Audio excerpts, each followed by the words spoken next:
My name is Eric. I work at the Arizona Association for the Education of Young Children. Part of our work is advocating for a well-supported and well-compensated early childhood profession for the critical and essential work that early childhood educators and childcare providers do, caring for and teaching young children in our communities. Before we get started, we wanted to take a moment to welcome you to the 5th Annual Arizona Early Childhood Public Policy Forum. Our topic this year is advancing equity for the childcare workforce. So we're creating a space where we can talk together about the importance of childcare, create some talking points for speaking with policymakers and elected officials, and using our voices to advocate on behalf of Arizona's children, families, and educators. You can access all of the resources and handouts at AzAEYC.org/2023 PPF. And we wanted to take a moment to introduce our collaborating partners. One of the exciting parts about a webinar like this is that we're in community together. We're spending time learning with and from each other. So we're going to introduce our collaborating partners in just a moment. We're so excited to have a special guest presenter, Dr. Pearlette Ramos, sharing some strategies and ideas for elevating and lifting up your own personal narrative as part of storytelling for advocacy. We're going to spend most of our time engaging in the Arizona Town Hall process. We'll talk a little bit about why talking with elected officials is so important in advancing public funding and policies that impact equity for the childcare workforce. We're going to have a report readout, which will give us some specific talking points we can use when we're out there in the community advocating on behalf of children and families, and we'll provide some next steps to take action. This work is not done in isolation. We are a collective movement. We're collaborating agencies that work together to bring people together, share ideas and knowledge, and really keep this advocacy work going through professional development like this, but also beyond webinars like this in grassroots engaging activities for the field, for parents, and for community champions. So each of our collaborating partners is going to introduce themselves, a little bit about their organization, and how they support the childcare workforce in our community. Barbie, do you want to get us started? Good morning. I am Barbie Pritzer. I'm the Executive Director of the Arizona Early Childhood Education Association, and thank you all for being here this morning. This is really important work, gearing up towards Early Childhood Day at the Legislature. We are a nonprofit, a trade association, which is a 501c6. So licensed private child care centers across the state of Arizona pay dues to belong to our association, and we do all of the advocacy work on behalf of you. So thanks again for being here. Good morning, everyone. My name is Jessica Rivera Garcia, and I'm the director for the Arizona HESTA Association. We support all the HESTA programs across the state. We collaborate with local agencies and partners to promote educational achievements, family self-sufficiency, and generational progress. To achieve this, we advocate for the well-being of high-qualified workforce, including opportunities for state-level engagement with key holders and elected leaders. So thank you so much for being here. You'll hear in just a bit from our colleagues at the Arizona Town Hall. We also partner with Children's Action Alliance and the Arizona Early Childhood Alliance, which is housed at Children's Action Alliance. Good morning, everybody. I'm Michelle St. Hilaire from Child Care Resource and Referral, which is a statewide program of child and family resources. The work that we do to support the early childhood workforce is we offer a wide variety of supports and resources, information, but one particular area that I wanted to spotlight is our family child care peer-to-peer support groups. We offer them quarterly to DES certified family child care providers where they can come together, network, support each other, share resources, and get access to information and assistance from our team in supporting their navigation of the early childhood system in Arizona. And our colleagues at the Southern Arizona Association for the Education of Young Children, our sister Arizona AEYC sister affiliate here in the state, are also one of our collaborating partners. We want to take a moment also to thank our funders. This professional development event was funded by a grant from the Voices for Healthy Kids.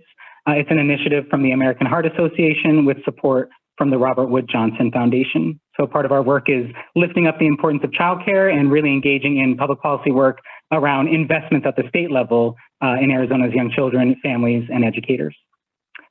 Before we move on, I also just wanted to acknowledge that we have a couple of elected officials joining us today as well. And so we want to give them a space to say hi and maybe tell us a little bit about why they decided to join this session with us today. Hi, everybody. My name is Donna Davis. My paying job is I work for Education Forward Arizona. My non-paying job is that I was recently elected to the governing board of Maricopa Community Colleges.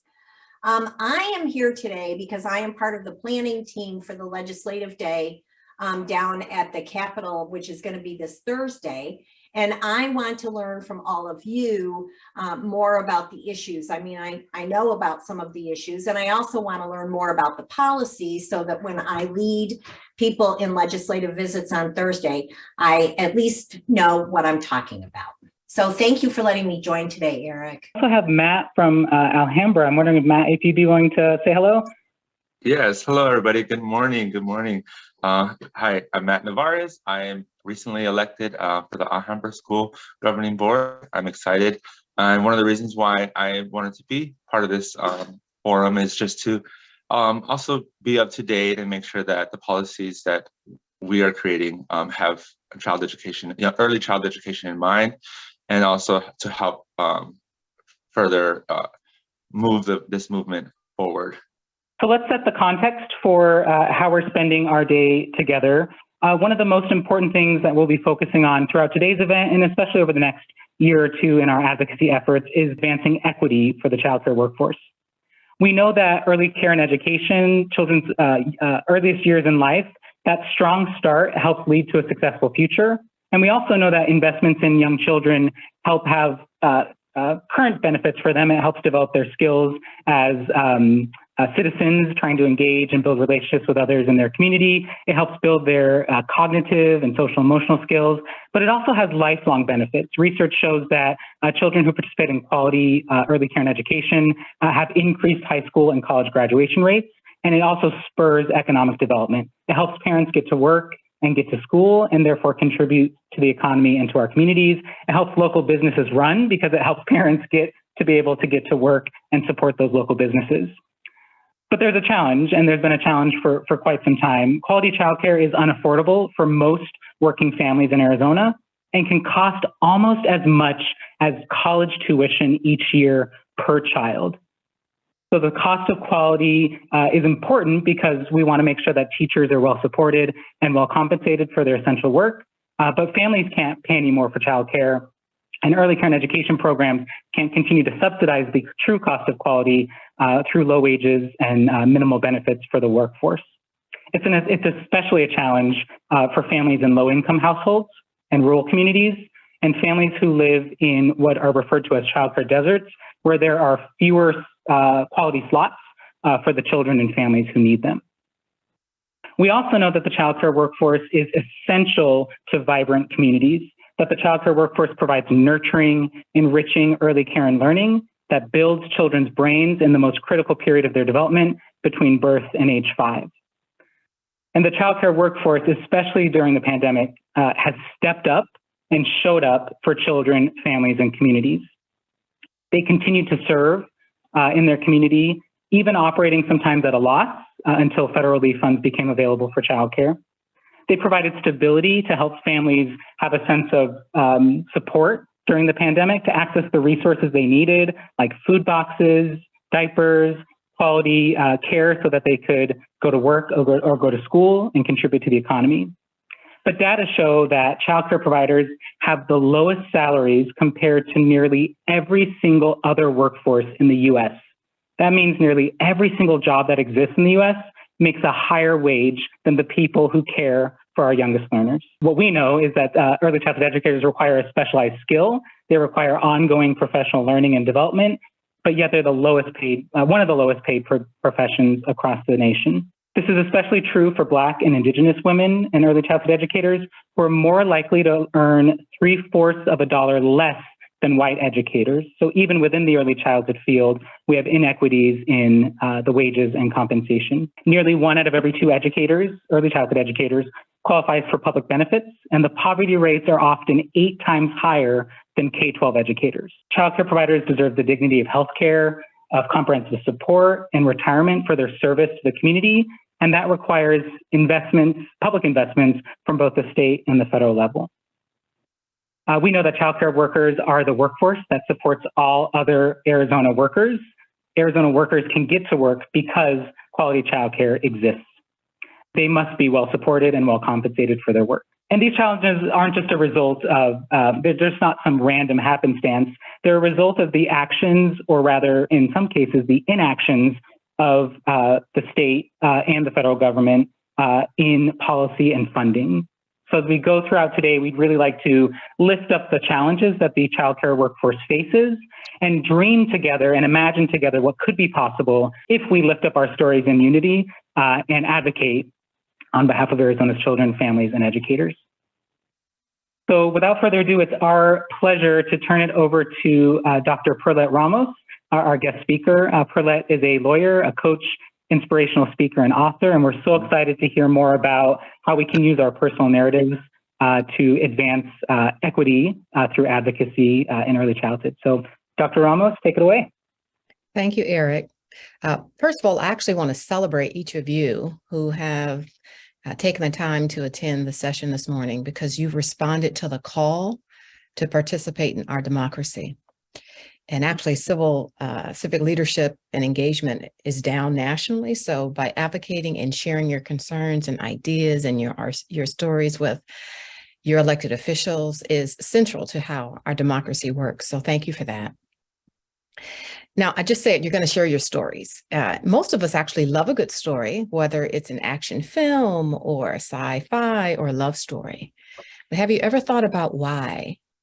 I know some of my favorite films I've watched 5, 10, maybe even 15 times. And at a particular point, I kind of cry every time, even though I know what's coming, or I'll laugh every time, even though I know what the words are going to be. And I think we're drawn in through the use of both our imagination, but particularly our emotions, because we're connected through the stories we tell. Stories help us promote understanding, especially when we see ourselves in the stories that others tell. When we're listening and seeing, we may not have experienced the exact same thing, but we can feel what the characters felt. We dig into our own sense of empathy and compassion and trust. So in that way, stories engage us. They deliver information. There might be facts, but we also love in stories that inspire us, that are persuasive, that we might actually question, is that true? I don't know. It makes us think. That's a part that engages the imagination. Stories can also motivate us to take positive action, which is what each of you want your elected officials to do after they hear your stories. So when you create the narrative of your story, you get to tell your story and advocate your thoughts and feelings in your way. That's the power of it. It's beautiful. It's especially powerful, I think, because you get to determine everything about how the story is told, including how the characters are represented, especially the feelings others are left with about the people in your story. So you might, as you advocate, talk about yourself personally. You might talk about others and your experiences and the roles that you occupy. Sometimes, actually, when stories are told, they're not always positive. They might be negative. You might tell something to someone and they're left with like negative feelings. Think about the stereotypes, the bias and prejudice that are often found in movies that are actually harmful to the general perceptions we hold. Movies have been used, in fact, to vilify a person or groups of people on one extreme, and then on the other extreme, they've been used to create heroes and icons and humanitarians we hold dear. So we're gonna cue up a sizzle reel, which is a 3-minute, 19-second video of a story that I'm telling for the purpose of inspiring advocacy.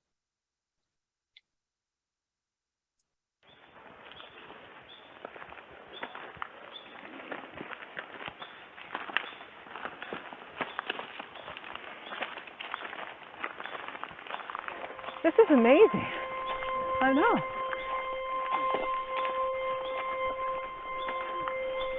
Doesn't it make you want to go touch it?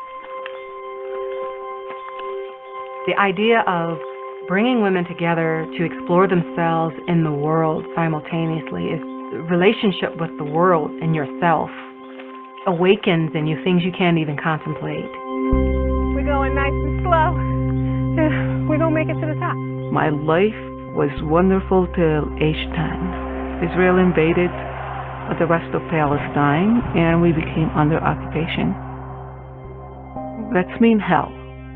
With one sentence, hell. One of my earliest childhood memories was of hiding a gun because my stepfather was an abusive alcoholic, and one of the ways that he was abusive was to threaten to kill us. 1975, June 7th, I was in kindergarten, and I saw a shadow of a man walk across our front yard. He shot through the door, and the bullet struck my mother in the chest, and she was present.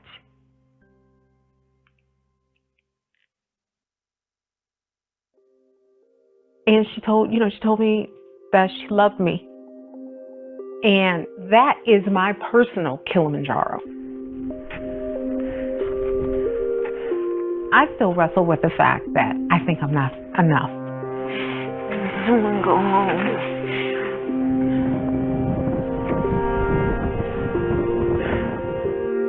It challenged you to go to your innermost soul to do this, and not hating the people that abuse you. It's everyday effort. It's everyday training. Every day you say you cannot hate. Every day you say, I need to climb. This is taking all you've got, sweetie, but you got it. We're going to get there, Pearlette. Yes, ma'am. By hook or crook, we're going to get there. I was just thinking about the ancestors who walked to freedom. Yes, ma'am. That's what this walk is. Yeah. They didn't quit, and neither will we. Being fully present to my breath, to the beauty, allows for me to connect to myself in ways that being in the world just doesn't. There's something magical about not just the mountains, but nature for me. The three amigas. We came together, go together.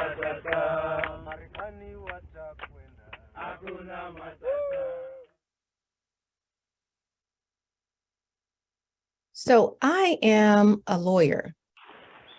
Oh, it's going again. I'm a lawyer who has been a lobbyist professionally. And I served actually on the Littleton Elementary School District Board in Avondale.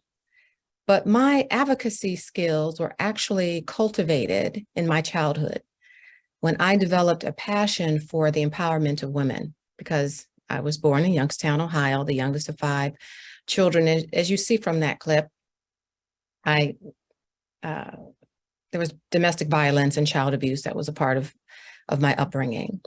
And like many children, I had big dreams.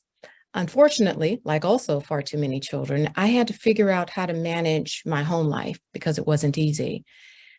In addition to suffering from a house being riddled with domestic violence and child abuse, we also were impoverished, and it was difficult.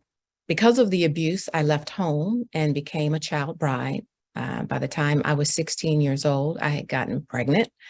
I dropped out of high school, and I actually lost my daughter when she was 4 months old to an acute bronchial pneumonia. And I found her. It was the most devastating experience of my life. So the clip you just saw is a film based upon telling the story of 3 unrelated women of color who experienced childhood trauma. And I focused on the wisdom that each woman finds in her own lived experience, because she uses that to advocate for others. And if you watch the actual documentary, which I plan on completing by the end of this year, and hopefully you will, what they do is they tell their stories as they're climbing Kilimanjaro, with this idea that, we may be born or raised or have some significant oppressive or violent environment, but we each have ability to claim our own personal voice and power individually. And then collectively, when we do that in community, we can change the world, which is a part of my vision. And not just for me, but for you. That's why I'm excited about the work that you're doing and the fact that you've stepped forward, because we need people to step forward to do this work. So I believe we each have a personal Kilimanjaro or a challenge we're seeking to overcome. And as at various times in our lives, we also feel the call to step forward into the collective Kilimanjaro, like ending inequity and structural racism.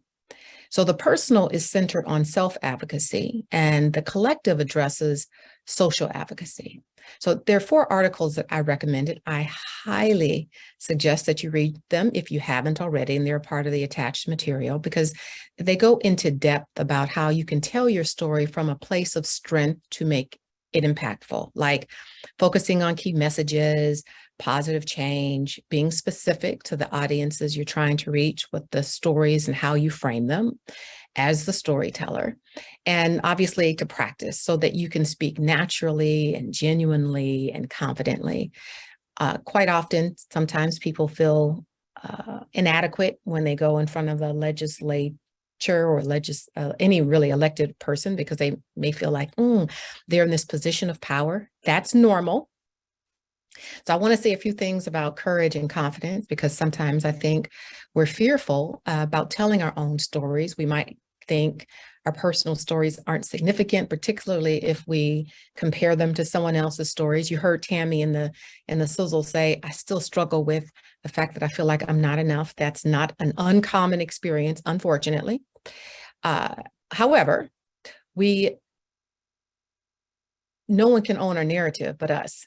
And that's a part of the power in it. So you have to claim your power and your voice to create systemic change.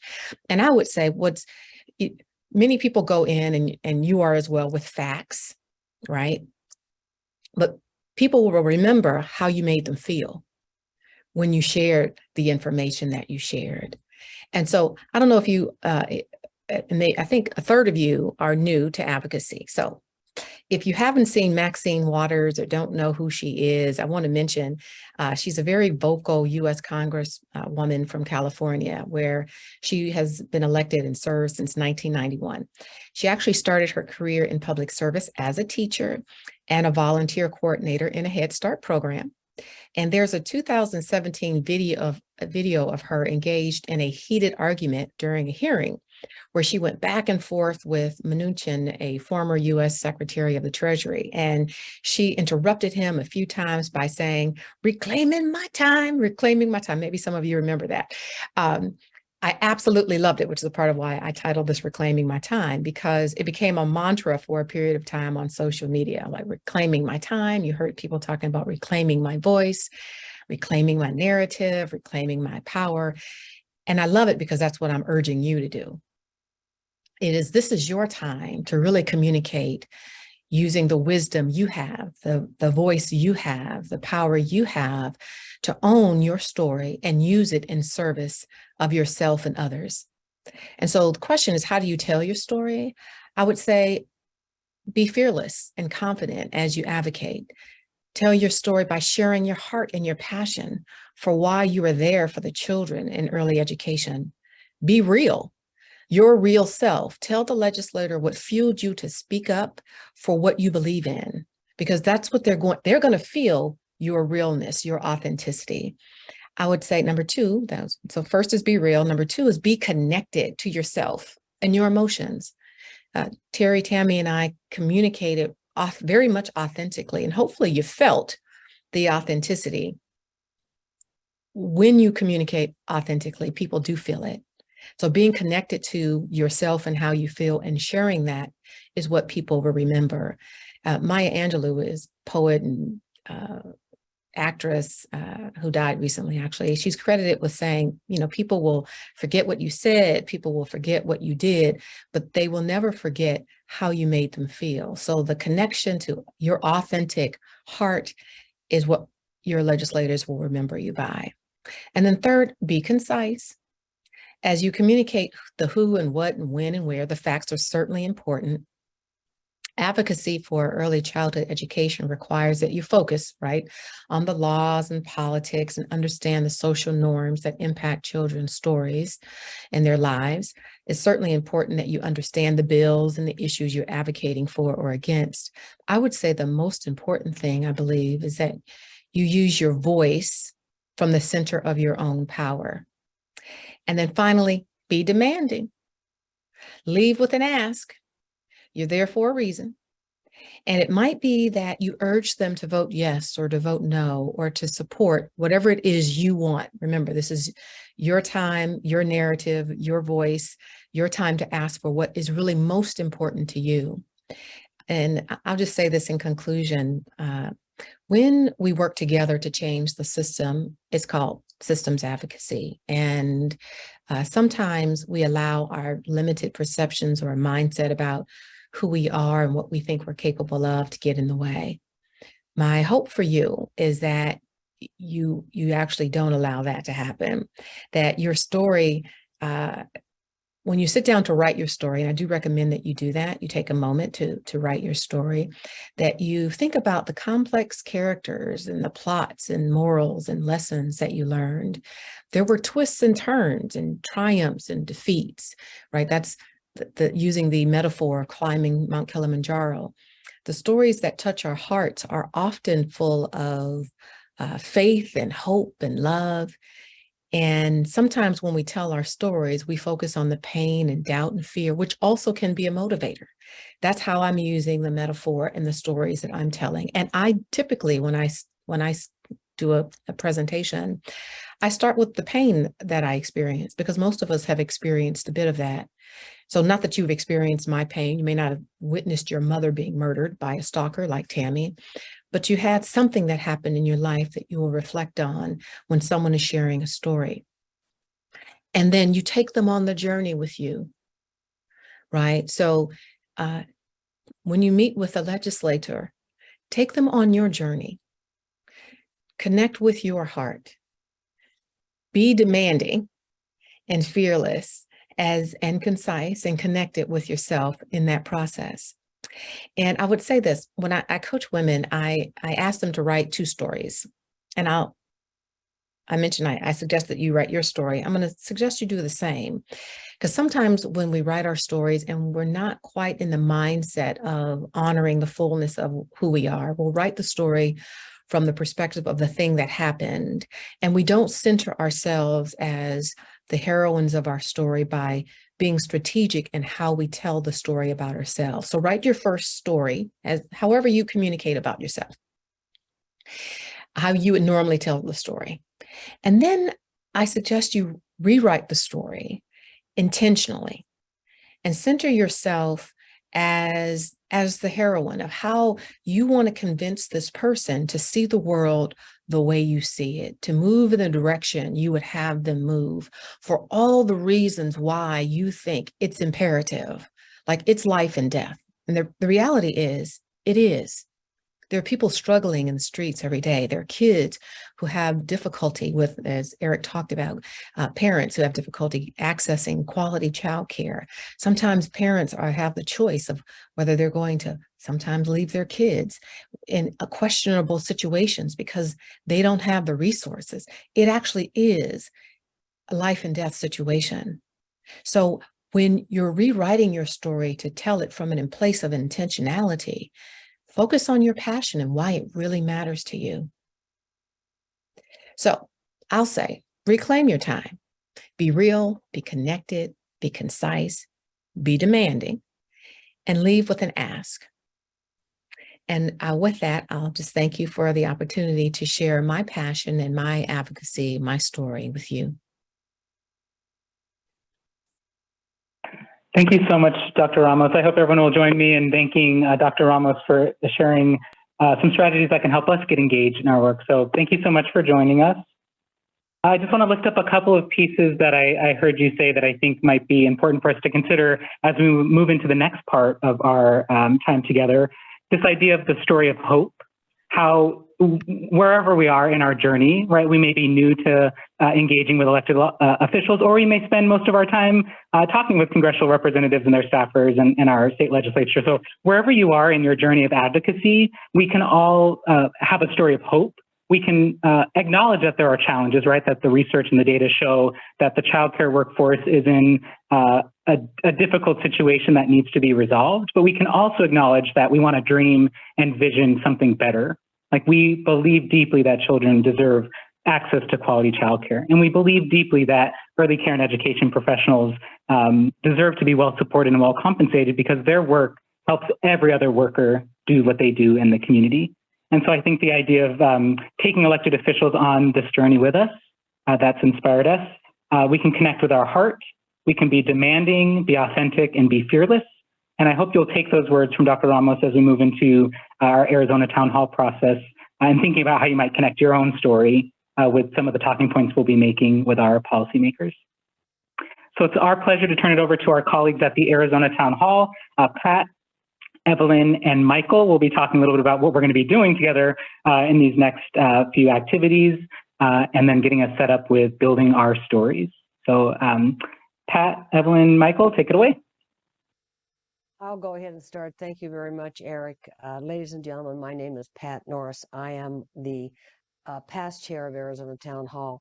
As you can see from your screen, we're a 60-plus-year-old nonprofit, and our mission is to bring people from the state, all over the state, together to discuss difficult problems and to come up with consensus-driven solutions and recommendations to dealing with these problems.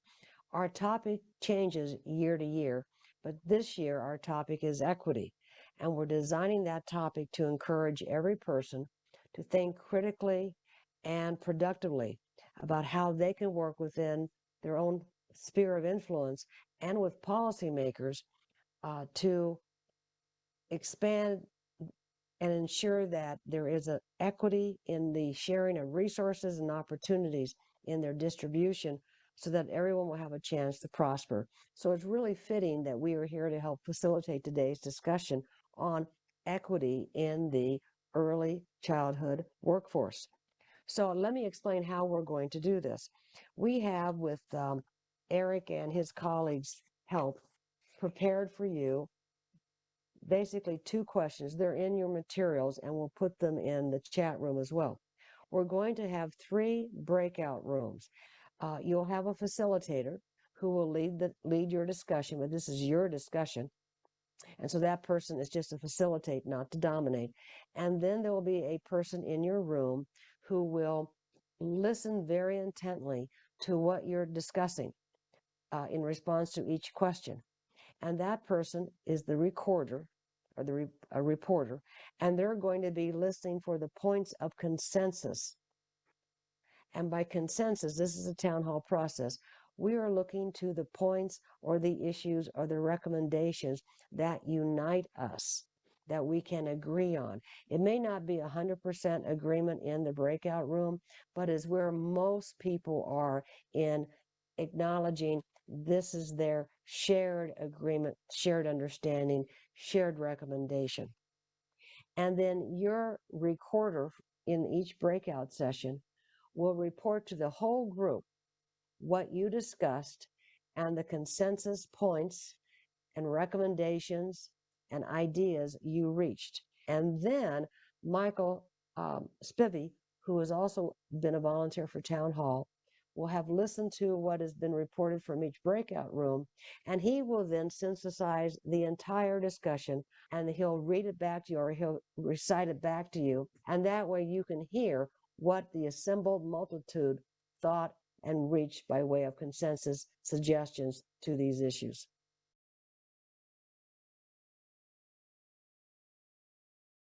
I do want to just make a comment that as part of this event, we recognize and acknowledge that there wasn't closure necessarily for, like, we're not just going to end and say, okay, these are our 3 points, we're done, we're moving on, right? Like, this is just one step in developing the talking points that we want to have with elected officials. So please know there will be ongoing opportunities to continue the conversation.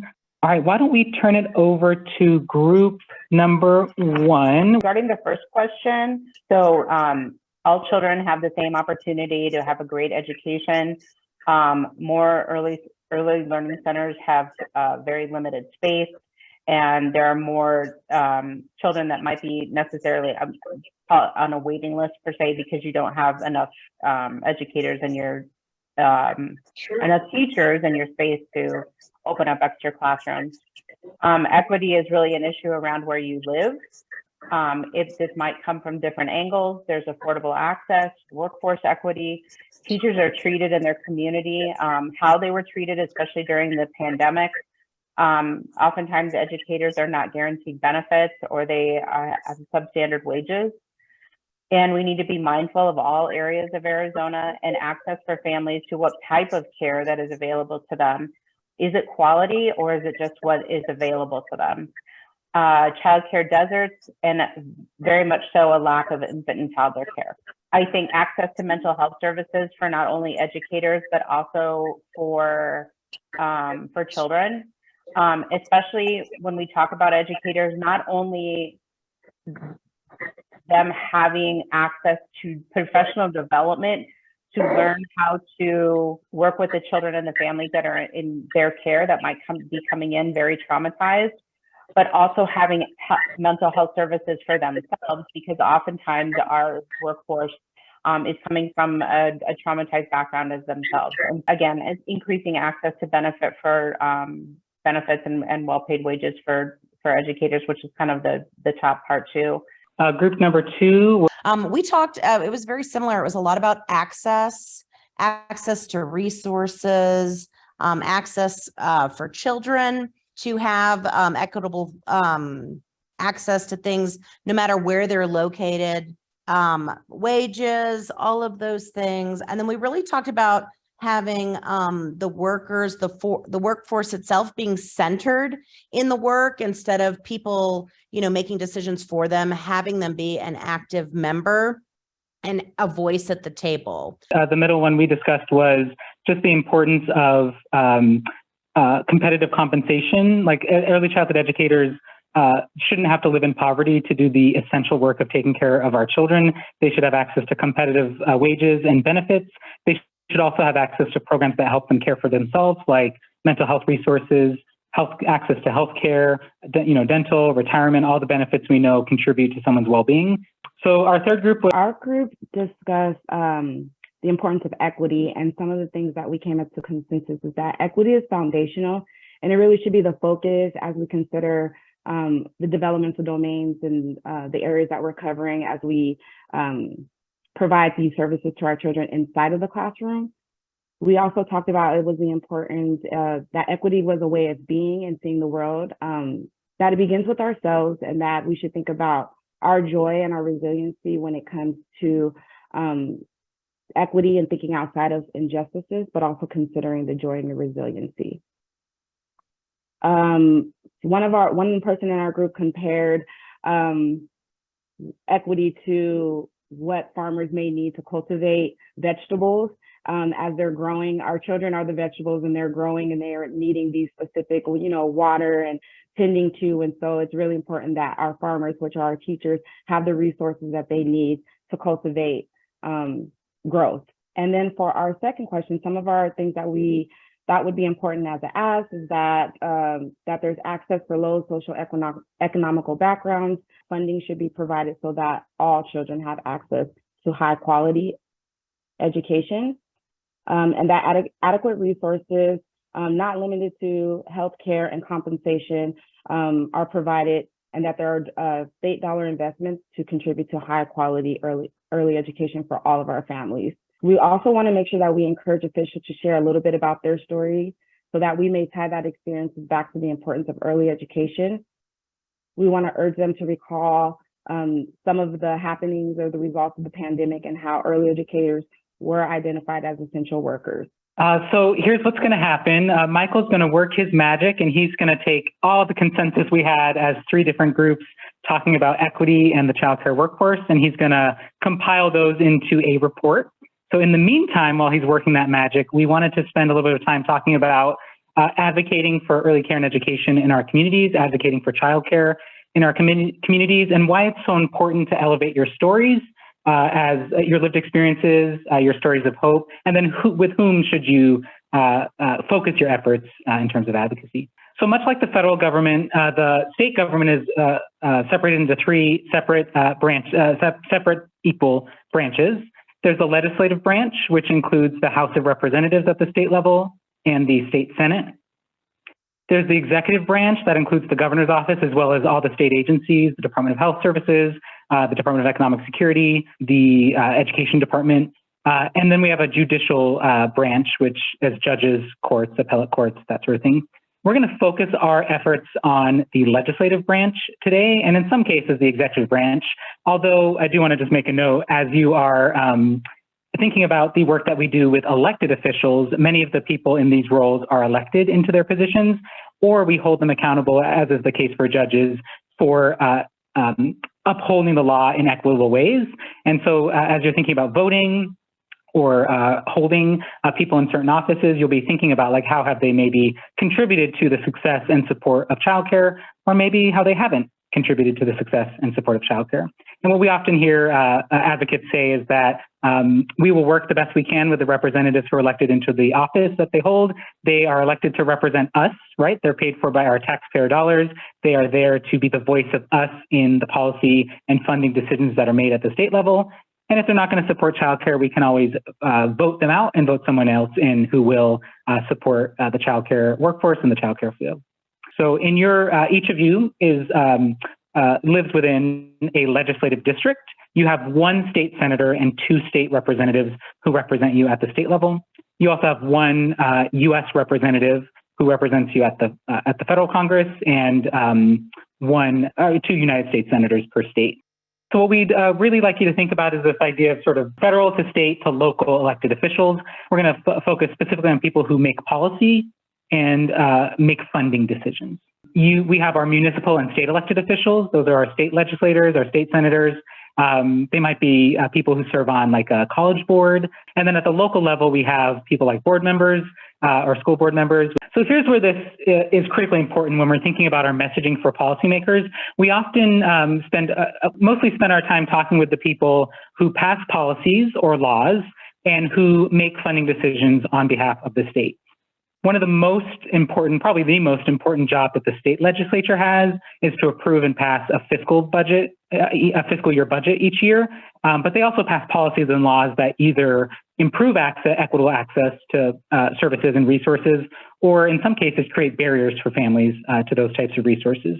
So what we'd really like you to think about is this idea of policymakers who make decisions about fiscal year budgets and policies. And those budgets and policies, that funding directly impacts the health and the vibrancy of our communities. There's also health equity, access to health and well-being resources that all our communities need. And so as you look around this image on the right-hand side, these are the elements of a vibrant community from Vitalist Health Foundation. We were so pleased a couple of years ago to engage in town hall processes around this idea of creating vibrant communities. And we know that vibrant communities have many components, and that the resources in terms of funding and policies can impact or impede those elements of a healthy community. So things like affordable housing, affordable childcare, access to care with social justice, cohesion, community design, affordable food, educational opportunities, and economic opportunities. And so we know that childcare is one component, access to quality childcare is one component of the larger system of resources that communities need to be successful and to ensure that all of our citizens thrive. First and foremost, all of us pay taxes, right? As Arizona citizens, as American citizens, those taxes are what fund the resources and supports in our communities and at the federal level. Our federal tax dollars fund Head Start, which helps ensure that children and families in low-income households have access to quality comprehensive services. Our federal dollars fund the Child Care and Development Fund, which ensures that families in Arizona have child care subsidies that they can use at quality programs that meet minimum health and safety regulations and are also working towards quality experiences for children and families. At the federal level, our taxpayer dollars are going towards several programs that fund and support early childhood. At the local level, at the state level here in Arizona, 0 of our dollars are allocated out of the general fund, at least, to early childhood education. So here's some talking points you might want to make a note of as you are considering putting your story together for lawmakers. We know that early childhood education and quality childcare is a public good. It helps families get to work, get to school, and contribute to the community. It builds the brains of young learners so that they, first and foremost as children, have the skills they need to be successful, but then it also builds their lifelong learning skills and opens opportunities as they grow up and become voting citizens and engage in our communities. It contributes to the well-being of communities. And again, these are our taxpayer dollars. So from our perspective, it's our right and it's our obligation to advocate that they're directed into programs that we believe in consensus help improve access, benefit children and families, and enhance the vibrancy of our communities. This is an important piece of how funding works in Arizona. So in Arizona, about nearly half of our budget is from federal funds. It funds most of the work that state agencies do. About a fourth of our budget is the general fund, and then you'll see there's other appropriated and non-appropriated funds. You can learn more at Children's Action Alliance to learn more about the state budget. We have a general fund in Arizona that the legislature can make decisions about budgeting or allocating certain resources and funds to certain programs. And so as you look here at the general fund resources for this fiscal year, you'll notice that there's an orange and a dark blue section. I want you to focus on those two pieces. Those are both taxes that come from you and me as we're in the community. So there's individual income tax that we pay at the state level, and then there's sales tax that we pay when we're purchasing items, at restaurants or stores or things like that.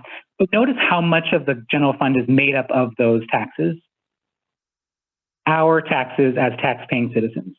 Now you'll notice that corporate income tax, insurance premium, and other taxes are a small piece of the pie for this fiscal year. And then on the next slide, I just want to bring up where that general fund is being spent, at least this fiscal year. A majority of the funds are for education, K-12, although we know the funding is at a rate in which hasn't kept up with inflation and the actual cost of care for K-12. You'll notice there's funding for things like access and health services, economic security, aids to support agencies, public safety, child safety, much of which goes to state agencies to operate specific programming. But again, you'll notice here $0 of the state general fund for childcare. So all the resources that we make available in Arizona, childcare subsidies and Head Start, early Head Start childcare partnerships, those are all from federal funds. We do have funding through a voter-approved initiative that funds First Things First, which then local communities fund specific programs in their regions. And then there's also Quality First scholarships. I just want to tie everything together here about why this is important. As we think about what we value, those 3 topics that we said we wanted to bring up to elected officials in terms of equity in the childcare workforce. And then we think about how our state has invested, or in this case, not invested, in what we say is important in supporting our communities. The work we need to do is to tie our values and our story in with a legislative ask. And our legislative ask, in this case, would be to fund childcare across the state using dollars for the general fund. And you can learn more about the specific talking points on the resource we included in the agenda from Children's Action Alliance. It's the Early Childhood Legislative Agenda. All right, so why don't we stop sharing for a moment and let's check in with Michael. I'm ready if you guys are ready.